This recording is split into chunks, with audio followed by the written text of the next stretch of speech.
jam 1 malam, saya kan memang belum tidur kan ya. Waktu hamil tuh saya susah banget tidur. Saya di situ masih main HP. Saya ngedengar suara ada orang nangis. Saya kira itu tetangga kali ya, lagi ribut atau anaknya nangis kali kebangun gitu. Suaranya kecil awalnya tuh. Saya diemin aja. Kok lama-kelamaan makin besar gitu suaranya ya. Saya cek ke depan, ke dapur, nggak ada gitu yang nangis gitu ya. Pas saya cek ke tembok yang arah saung itu tuh, kok suaranya kayak berasal dari situ gitu. Posisi saya kan emang lagi hamil gede kan, kadang suka susah banget buat tidur, kadang jam 2, jam 3 baru tidur. Nah waktu itu saya jam 3 udah tidur. Saya kena reprepan lagi tuh bang, kena reprepan, tapi saya ditampakin sama kayak kakek-kakek gitu, gondrong. Cuma kelihatan jidatnya doang, nggak kelihatan matanya, nggak kelihatan. Iya, jidatnya doang, gondrong banget deh pokoknya. Sambil nyekek saya kayak gini, bikin saya sulit lah untuk bernapas gitu. Susah banget itu saya bernapas ya. Dicekek sampai, wah ditahan gitu sampai saya sadar ngelihat, wah nih siapa nih yang nyekek saya gitu kan.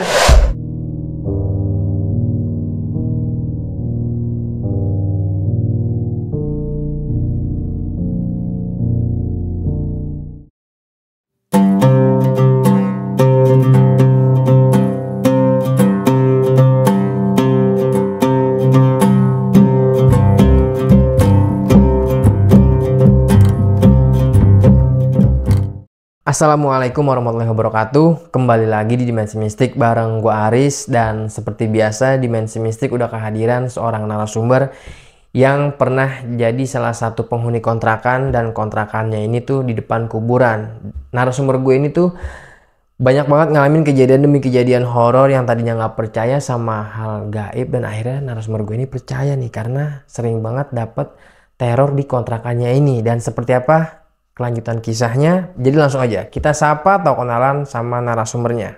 Halo, assalamualaikum Kak Savana. Waalaikumsalam. Terima kasih banyak Kak Savana udah menyempatkan waktunya hadir nih ke Dimensi Mistik. Dan katanya Kak Savana ini pernah nih ya ngalamin kejadian horor pada saat ngontrak di salah satu kontrakan yang depannya ini kuburan nih. Iya bang, pernah. Dan ini budgetnya memang 500.000 nih katanya. Iya bener, 500.000 per bulan di situ. Kontrak di depan kuburan itu murah kan, harganya 500.000 per bulan untuk mengurangi budget saya, karena saya kan lagi mau lahiran kan, jadi saya nabung. Nah di situ saya ngedengar hal-hal mistis di situ, suara barang jatuh dari dapur, kayak suara panci jatuh. Pas saya hampiri nggak ada. Keesokan harinya saya tanya tetangga saya, dia pun nggak ada barang jatuh dari Dia nggak dapur. ada benda-benda jatuh nih Nggak di ada, rumahnya. nggak ada. Nah terus keesokan harinya lagi, tengah malam tuh saya ngedengar juga ada suara nangis, perempuan nangis. Pas saya cari sumber nangisnya tuh nggak ada di mana-mana. Ternyata pas saya deketin, ada di dekat kontrakan saya yang dekat saung itu. Terdengar suaranya dari samping kontrakan ini nih. Iya, yang saung itu, yang ada saungnya. Iya, dan akhirnya sampai saat ini Kak Savana ini percaya nih ya adanya hal-hal gaib itu ya, karena banyak ngalamin kejadian horor di kontrakan ini ya. Tapi kita nggak boleh lanjut dulu nih Kak ceritanya ya, nanti biar teman-teman penasaran kita lanjut nanti aja. Ya tadi kalian udah dengar sendiri gimana kisi-kisah atau cerita pendek dari Kak Savana barusan. Tapi lagi-lagi seperti biasa, sebelum gue lanjut ke ceritanya, di sini gue mau infoin dulu buat kalian, kalau kalian punya pengalaman horor kisah nyata, mau jadi narasumber langsung di Dimensi Mistik, bisa banget kalian langsung aja kirim cerita kalian ke nomor WhatsApp di bawah ini, atau kalian bisa langsung DM ke Instagram Dimensi Mistik. Nanti biar mempermudah, semua linknya gue cantumin di kolom deskripsi. Dan gue rasa cukup, nggak usah banyak berbahasa basi lagi, langsung aja kesaksian horor kita mulai.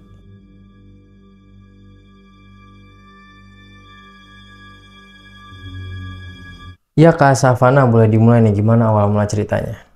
Jadi gini bang, ceritanya di tahun 2020 akhir, saya kan menikah sama suami saya. Nah setelah menikah itu saya memutuskan untuk mengontrak nih, cari kontrakan, karena saya ingin belajar mandiri lah dari orang tua saya. Dapat nih bang kontrakan yang lokasinya tuh nggak jauh dari rumah orang tua saya.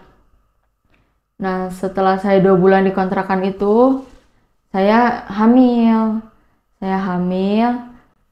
Nah selama hamil itu ekonomi saya itu kurang baik lah gitu sama suami saya. Nah di situ saya mikir kan, hamil saya kan semakin membesar, saya mau cari kontrakan yang budgetnya minim gitu Bang.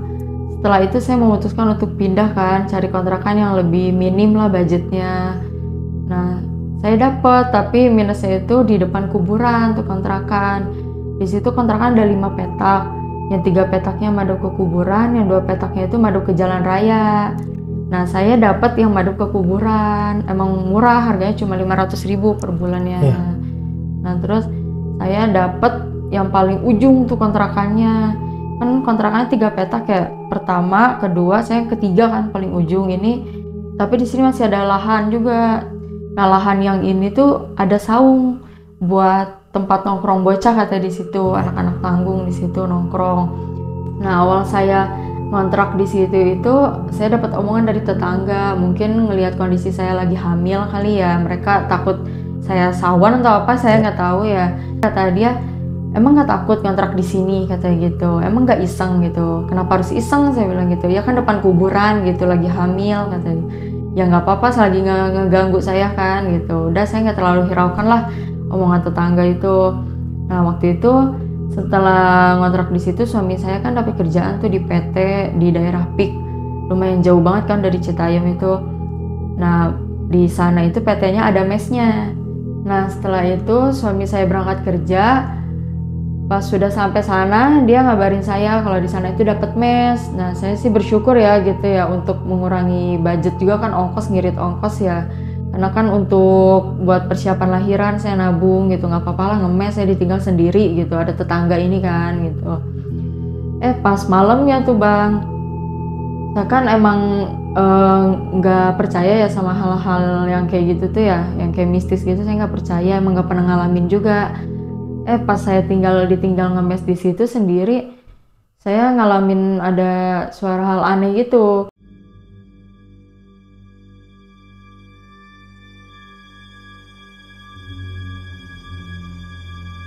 Di situ saya ngedengar suara aneh gitu, ditambah di situ emang sepi banget kan, udah jam segitu ya. Saya lagi main HP aja di situ.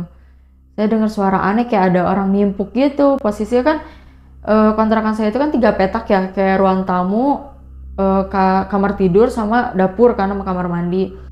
Nah, itu tuh kayak dari luar itu kayak ada orang nimpuk pakai batu gitu. Kan di ruang tamu itu kan ada jendela, tapi kan tertutup semuanya, benar-benar tertutup rapat karena udah jam 12 kan gitu. Nah, saya dengar ada orang nimpuk sampai tak gitu kena kaca. Saya kira mah cuma mantul di kaca itu orang nimpuk kali ya, iseng ya. Pas saya pastiin ke ruang tamu, ternyata ada batunya di ruang tamu itu. Ada nih bentuk batunya? Ada. Padahal saya lihat ke depan gitu ya, atau ke atas gitu ada bolong kayak nggak ada, di tembok itu nggak ada bolong sama sekali ya. Kok bisa ini batu masuk ke sini gitu ya? Aneh banget deh pokoknya. Terus udah di situ saya udahlah nggak terlalu mikirin gitu ya, nggak mau banyak pikiran karena kan saya lagi hamil kan gitu. Udah dari situ saya tidur tuh Pak, tiduran lagi, nggak tidur, saya tiduran lagi, main HP lagi sampai jam 1-an deh gitu.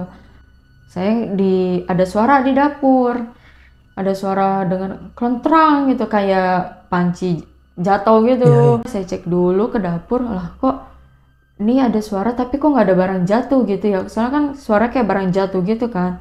Pas saya cek nggak ada barang jatuh. Saya nggak terlalu mikirin deh, mungkin tetangga kali, saya pikir gitu. Oke lah, saya nggak mikirin tuh. Keesokan harinya tuh, paginya tuh saya ngomong sama tetangga sebelah, emang tadi semalam ngedenger itu nggak suara barang jatuh nggak? Saya bilang gitu. Apa teteh barangnya ada yang jatuh nggak dari dapur? Nggak ada, jam berapa? Jam 1-an, saya bilang gitu. Kata dia, nggak ada Savana, nggak ada barang jatuh. Oh, saya dengar ada suara soalnya teh, suara barang jatuh gitu dari dapur. Terus kata si teteh, emang nggak ada Savana, udah nggak usah didengerin, karena mungkin dia pengen nenangin saya kali ya, lagi hamil. Yaudah, saya juga pikir positif lah. Nah, udah setelah itu suami saya kan pulang tuh, dia udah di mesnya, pulang tuh lagi libur tuh dia. Udah tuh saya udah ceritain, udahlah dia biasa nenangin saya. Nah, terus malamnya tuh di malam hari jam 2 deh, kayaknya jam 2-an itu. Saya jam 2-an kebangun pun karena rep-repan saya lagi tidur sama suami saya. Kayak kena rep-repan di situ. Biasanya emang saya dari kecil kan emang kena repan kan bang ya, cuman nggak pernah sampai nampakin tuh ada orang atau apa, nggak pernah, cuman ya repan biasa aja. Nah pas saya waktu itu tidur tuh, saya kayak ada orang ngeliat apa sih, kayak orang lagi jalan gitu mau ke dapur, saya ngeliat orang itu. Jelas nih kelihatan. Jelas banget, itu tinggi orangnya tuh kayak cowok ya atau apa, nggak tahu dah pokoknya penampakan gitu. Lagi jalan aja ke dapur, kata saya itu siapa ya? Saya lagi kan namanya perempuan setengah sadar gitu kan. Nah, saya nyolek-nyolek suami saya, nggak bangun-bangun. Padahal mah emang katanya kalau orang repan itu nyolek itu katanya nggak bakal kena ya. Iya. Cuman ituan kita Perasaan doang, aja. perasaan kita doang nyolek. Padahal mah enggak gitu. Pas saya zikir aja di situ ya. Itu siapa yang lewat dalam hati saya gitu ya. Saya zikir sampai baca surat Al-Ikhlas, Al-Fatihah, sama ayat kursi, nggak mempan sampai 3 kali balik lagi tuh Al-Ikhlas tuh ya. Udah tuh mempan tuh. Nah saya langsung bangunin suami saya minta bangunin tuh, saya ceritain saya kena repan, ada orang jalan juga gitu. Terus suami saya nenangin lah kayak biasa, oke lah saya juga mikirnya mas saya mah sering kena repan gitu.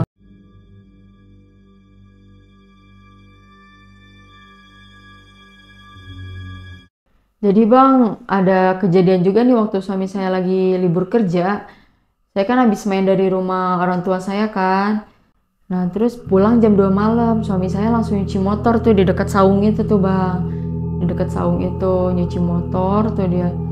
Nah terus suami saya tuh kayak ada yang merhatiin dia gitu dari belakang tuh.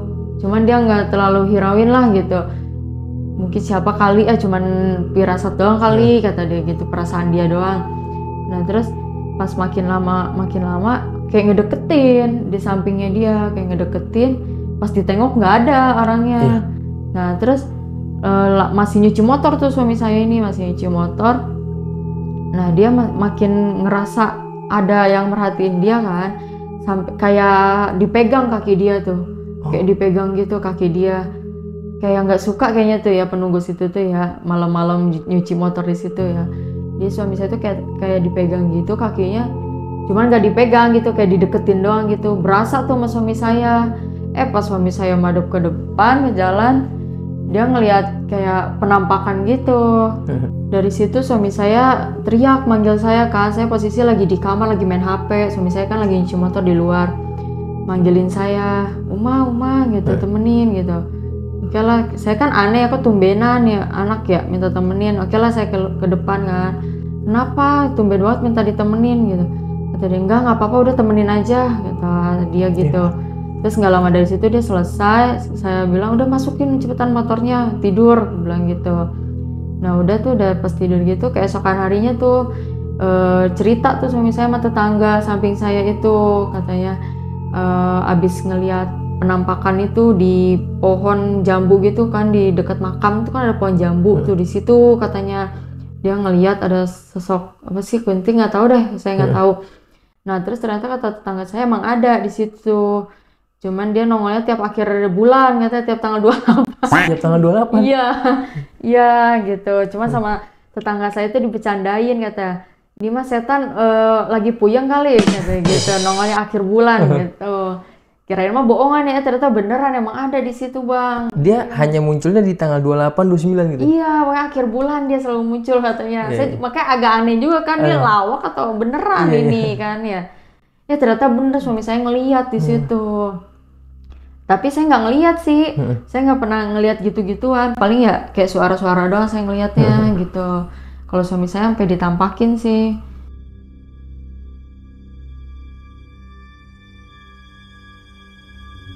Jadi ada satu malam lagi nih bang, suami saya kan balik lagi ke mesnya nih.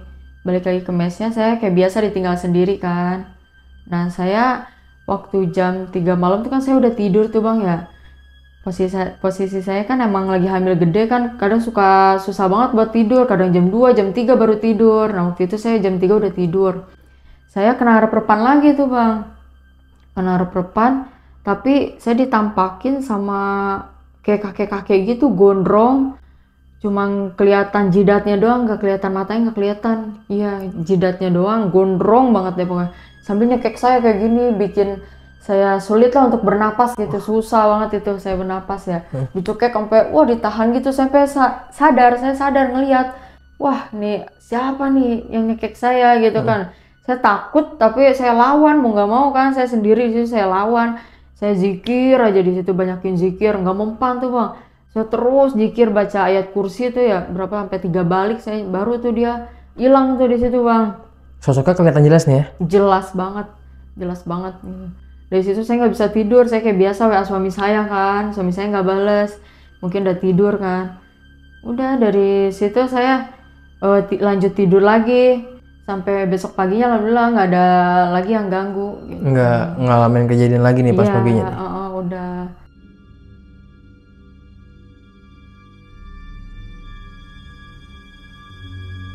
Keesokan harinya dia kerja bang, berangkat kerja.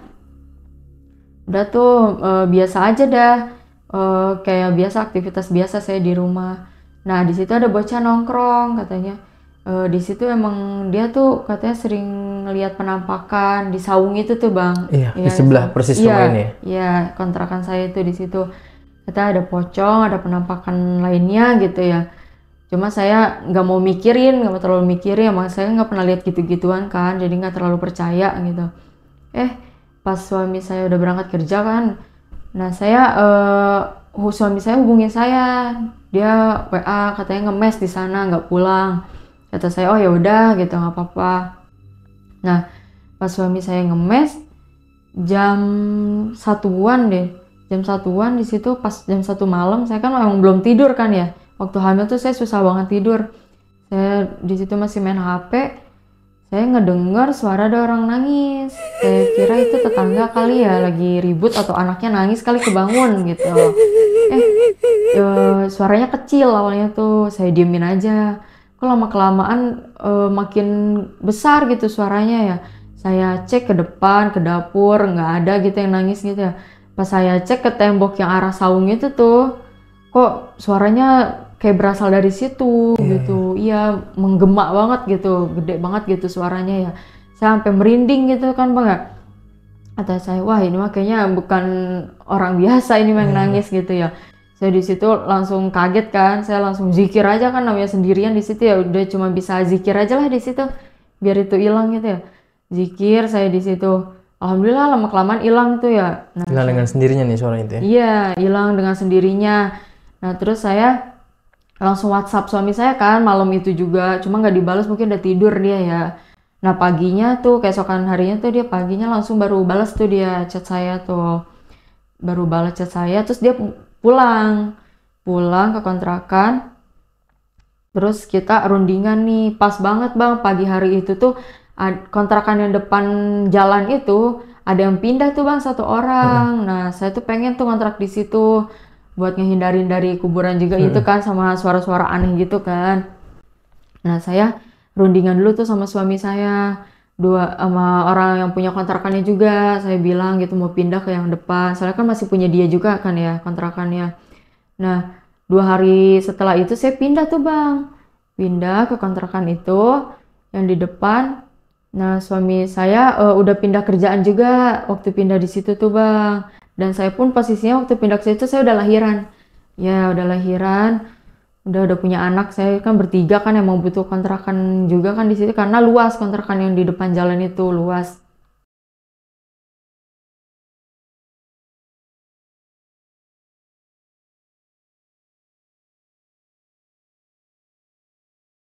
Dan ditambah ada pintu dapurnya. Udah saya tuh mau deh, oke lah saya pindah tuh ke situ. Suami saya kerjanya udah pindah juga, udah nggak ngemes-ngemes lagi kan. Nah pas awal-awal pindah itu kan lampu dapur itu kan emang nggak ada kan, sama suami saya beli lampu buat di belakang, pintu belakang. Itu tiap dinyalain mati, sampai 4 kali ganti, nyalain mati, 4 kali ganti. Itu yang terakhir itu pun dibacain doa dulu sama suami saya tuh, dibacain doa dulu baru dia nyala gitu. Padahal lampunya baru nih ya? Baru semua. Lampu baru gitu? Beli baru semua gitu. Sampai orang kontrakan pun aneh, yang punya kontrakannya kita ngadu. Cuma mungkin dia udah biasa apa gimana ya, nggak terlalu ditanggepin sama dia gitu. Oke lah nggak apa-apa gitu. Udah pas didoain tuh lampu yang terakhir tuh sama suami saya, udah tuh nyala terus nggak mati-mati lagi. Normal kan. Lah ya? Kan aneh kan kayak gitu ya. Ternyata pas tetangga saya bilang tuh samping saya, katanya di situ kan emang pintu belakang saya itu kan lorong gitu kan Bang ya, lorong. Terus di situ emang katanya ada penunggunya di situ. Saya nggak tahu juga ya benar apa enggak. Cuma katanya orang situ ada, dia pernah ngeliat cewek kayak kunti gitu deh. Saya emang nggak pernah lihat sih, katanya di situ ada. Makanya mungkin lampu makanya bisa mati mungkin dari situ juga kali ya. Kali yang nggak suka apa gimana saya nggak tahu. Terus teman saya di situ kan saya ngontrak sama teman saya samping-sampingan. Nah teman saya itu ngelihat sosok perempuan itu yang dibilang tetangga saya yang kunti itu. Nah teman saya itu tuh ngelihat, tapi saya nggak ngelihat gitu. Dia ceritain ke saya, oh ya kali bener kali ya kalau teman saya ngelihat berarti bener kali gitu. Posisinya di mana nih temennya ini ngeliat? Di lorong itu, yang di lorong yang lampu itu. Yang lampu itu. Ternyata di situ ya katanya ada. Yaudah saya nggak terlalu mikirin juga kan, nggak mau. Saya soalnya main kayak gitu-gitu, kalau saya belum lihat saya nggak percaya soalnya gitu. Nah terus udah tuh berjalannya waktu, udahlah nyaman lah gitu tinggal di situ.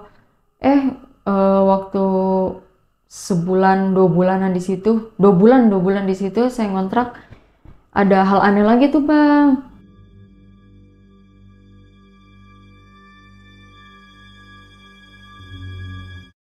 Posisinya jam 2 malam itu di situ saya kan masih main HP ya. Anak sama suami saya udah tidur kan. Itu saya ngedenger dari atap itu, atap ruang tengah kayak ada orang lagi jatuhin barang segede-gede barang, gede banget itu barangnya. Dari atas, tapi dari atas atap tuh. Di atap ke bawah jatuh, duak gitu. Itu bener-bener kenceng banget. Saya sampai kaget lagi main HP, astagfirullah apaan tuh gitu. Saya mau ngecek takut tapi nggak dicek, saya penasaran kan ya. Ya udahlah saya cek tuh Bang. Pas saya cek, saya ngedengernya itu di ruang tengah saya soalnya. Wah barang apaan nih kataku gitu. Pas dicek nggak ada tuh, alhamdulillah nggak ada apa-apa ya. Pas saya buka pintu keluar nggak ada apa-apa juga, nggak ada barang jatuh atau apa. Soalnya itu suaranya tuh bener-bener deket banget ya. Besar nih ya, dentumannya itu. Besar, kayak ada barang, pokoknya barang-barang jatuh dari atas. Suaranya bok gitu, kencang banget dan deket. Tapi pas saya samperin ke suara itu pun nggak ada gitu. Nggak ada apapun ya? Nggak ada apapun. Alhamdulillah Bang, akhirnya semenjak anak saya umur 1 tahunan tuh dan saya di situ rutin ngaji, alhamdulillah udah nggak ada gangguan lagi tuh ke saya yang kayak gitu. Sampai sekarang sih. Sampai sekarang akhirnya selama ngontrak di tempat yang terakhir ini nggak diganggu-ganggu nih ya berarti ya? Nggak, aman alhamdulillah. Karena mungkin karena saya udah ngaji juga, udah segan kali dia ya ganggu saya ya. Bisa jadi. Iya makanya udah aman lah alhamdulillah. Udah nggak dapat gangguan sama sekali ya. Iya. Tapi nanti bakal kita lanjut ya Kak Savana di sesi pertanyaan ya. Oke, boleh.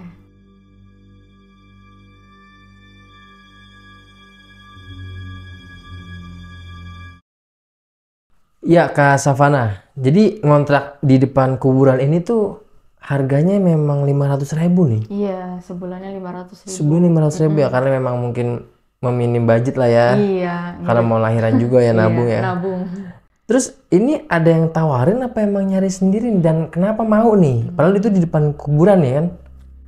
Ditawarin ya sama mama saya ya. Ditawarin karena lokasinya itu deket banget sama orang tua saya di situ kan. Masih satu RT berarti? Iya, masih deket banget pokoknya. Ditambah lagi hamil kan. Mungkin mama saya perhatian biar terjangkau kali ya. Biar apa sih, biar kelihatan lah gitu ya. Biar diperhatiin juga sama dia. Karena kan aku umur masih bocah banget kan. Umur masih 19 tahun waktu itu. Belum paham lah yang kayak gitu-gituan kan. Mungkin takut kali ya mama saya ya. Makanya disuruh pindah yang deketan sama orang tua di situ. Oh iya.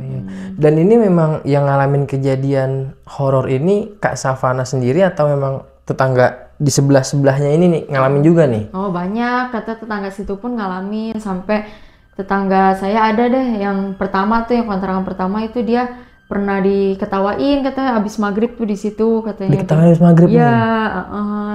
Sama yang kontrakan kedua tuh tetangga saya juga itu. Dia pernah ngeliat penampakan di situ di pohon jambu itu, hantu gitu, pocong kayak gitu-gitu. Berarti nggak hanya sekedar omongan aja nih ya? Iya, tapi kalau saya sih nggak ditampakin, cuma suara. Tapi suami saya ditampakin katanya. Suami tadi ngeliat kayak ada yang perhatiin lagi nyuci motor nih ya? Iya. Dan pada saat ngelihat sosok yang tadi dibilang sebelum rep-repan ini kan ngeliat kayak orang jalan nih ke dapur itu ya. Ini bisa dibilang tingginya seperti manusia pada umumnya nggak sih? Iya sih, tapi saya ngeliatnya kayak asing gitu orangnya, kayak cowok. Dia tuh tingginya itu hampir 2 meter tapi nggak nyampe 2 meter sih gitu. Iya, bener-bener asing sih. Aku ngeliatnya itu belum pernah sama sekali lihat. Belum sama sekali ngeliat nih. Dia tiba-tiba dia jalan aja gitu ke arah dapur gitu. Ke arah dapur. Nggak kenal siapa itu. Iya. Terus sama pas pas udah pindah kontrakan kedua nih ya. Ini sosoknya serem banget apa enggak nih? Maksudnya kayak serem. Tadi kan dia cuma nanya kelihatan apa nih? Jidatnya aja nih. Rambutnya gondrong. Ih, serem banget itu, serem banget sambil dicekek kan. Tapi leher. Kak Savana ngeliat nih bentuk raut wajahnya seperti apa? Raut wajahnya ketutupan sama rambut kan, cuma jidat doang nih segini. Ini rambut semua. Matanya pun ketutup rambut, cuma jidat doang. Nggak bisa ngelihat matanya. Kan saking gondrongnya, kusut banget rambutnya. Iya. Serem banget sih. Tapi alhamdulillahnya bisa terlepas dari rep-repan ini ya? Iya, alhamdulillah. Masih sih sampai sekarang sebenarnya rep-repan, tapi nggak parah banget kayak dulu. Nggak parah kayak yang waktu di kontrakan ini ya? Tapi sampai sekarang sih pernah waktu itu rep-repan nih, ngeliat ada anak kecil lagi tiduran sama anak saya bareng gitu. Jadi ada 4 kaki gitu. Cuma saya ngeliat kakinya doang. Tidurnya nggak ngeliat pokoknya dari dengkul ke bawah ke kaki deh. Saya cuma bisa ngeliatnya dari situ. Kan saya kan tidur sama samping sama anak saya. Di samping anak saya ada lagi itu. Ada lagi kaki 2. Anak kecil juga sama seumuran anak saya juga. Jadi saya ngeliat ada 4 kaki di situ. Aduh, kata saya ini anak siapa? 1 kata saya. Wah, rep-repan lagi nih saya. Saya sambil rep-repan sambil sadar sambil ngomong gitu dalam hati gitu. Itu ngeliat jelas banget ya? Banget, jelas banget. Saya waktu itu suami saya lagi nongkrong kan.